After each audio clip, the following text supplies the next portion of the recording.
Runacher, dénoncé auprès de la DGCCRF qui effectuera des contrôles en cas d'abus de prix. Et puis sinon, chercher ailleurs, évidemment, et faire jouer la concurrence. Alors, où en sont les pharmacies ? Il n'y en a pas partout, hein, bien sûr, des masques, pas encore dans toutes les pharmacies. On est en ligne avec une pharmacienne, justement. Bonjour, merci d'être avec nous. Delphine Guyon-Chadoutot, vous êtes pharmacienne en Ile-de-France, dans la ville d'Orsay. Et je crois que vous avez envie de pousser un coup de gueule ce matin.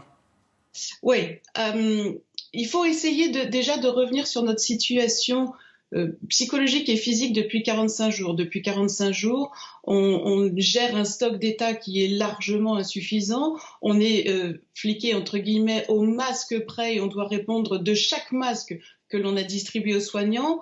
Heureusement, il y a une solidarité qui a été vraiment chouette. Et par exemple, via la société Geco, moi j'ai eu un don de masques qui m'a permis d'appeler les urgences de l'hôpital voisin, qui m'a permis d'appeler le service de gériatrie, le service de psychiatrie. Ils n'avaient pas de masques. Donc depuis 45 jours, on distribue comme on peut les dons qu'on a pu avoir aux plus nécessiteux.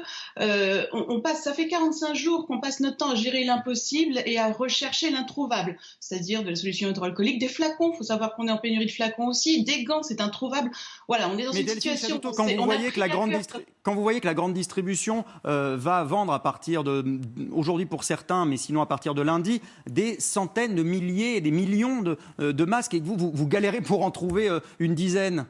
Voilà, en fait, c'est bien le problème et c'est ce qui aujourd'hui est très compliqué. Il faut imaginer qu'on a été face à des patients qui étaient des patients fragiles, qui nous disaient « je dois aller faire ma séance de chimio à l'hôpital, je suis mort de trop ». Et c'est des patients auxquels on s'est attaché aussi. Et nous, la mort dans l'âme, on devait leur dire « j'ai rien pour vous ». Donc imaginez notre détresse aujourd'hui quand on ne comprend pas comment on a pu priver des soignants et priver des gens malades et fragiles. On ne comprend pas comment d'un seul coup la grande distribution a pu réunir un stock de 400 millions de masques. 400 millions de masques, c'est absolument monstrueux. Où ils étaient ces masques avant?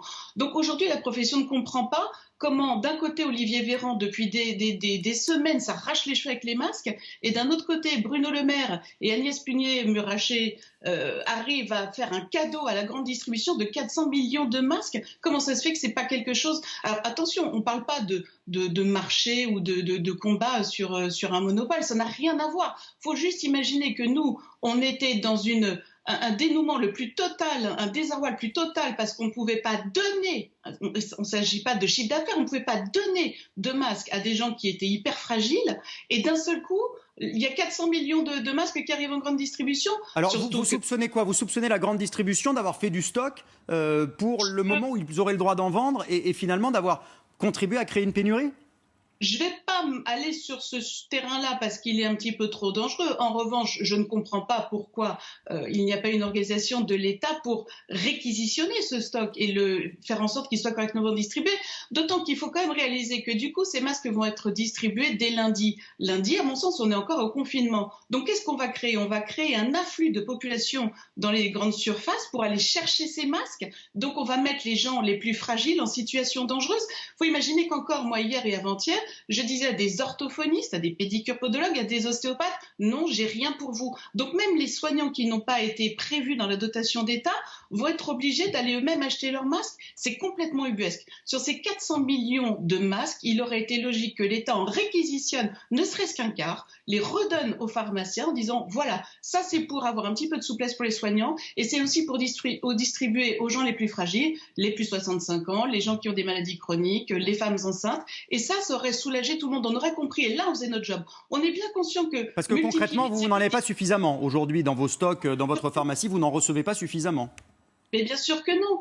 Multiplier les circuits de distribution pour les rendre accessibles à tous, c'est quelque chose qu'on peut entendre. Mais nous déshabiller, nous enlever la possibilité d'offrir ces masques pour que la grande distribution puisse quasiment en avoir un monopole et les vendre, c'est impossible à entendre. Et c'est tellement impossible à entendre que les présidents des ordres, des médecins, des infirmiers, des kinés, des pédicures podologues, des sages-femmes ont tous, alors j'en ai peut-être oublié, pardon, ont tous coécrit et co-signé une lettre qui s'appelle « Les masques tombent » et dans laquelle ils dénoncent le fait que des soignants ont été malades, des soignants sont morts parce qu'on avait une pénurie, alors qu'aujourd'hui, il y a un système hyper mercantile qui se met en place et de l'argent qui va être fait. C'est pas possible à entendre, c'est injuste au plus haut point. On comprend très bien votre coup de gueule aujourd'hui, Delphine Chadoutot. Dernière question.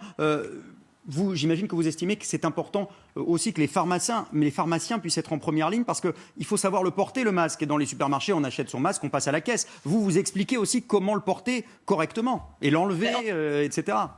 On n'arrête pas, puisque en fait, pour les patients qui, dès aujourd'hui, ont réussi à trouver des masques qui sont équipés, on passe nos journées à corriger le port du masque auprès de patients qui le portent que là, qui le portent alors sur le cou, sur le front, qui le tripatouillent toute la journée. Donc, ils rentrent dans la voiture, ils l'enlèvent, ils le remettent.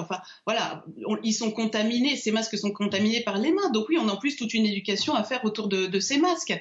Donc, voilà, c'est vraiment un sujet qui vient nous achever aujourd'hui, parce que là, on est face à une incompréhension totale et il y a de quoi vraiment nous démotiver complètement. Merci beaucoup d'avoir été avec nous, Delphine Chadoutot. Bon courage en tout cas.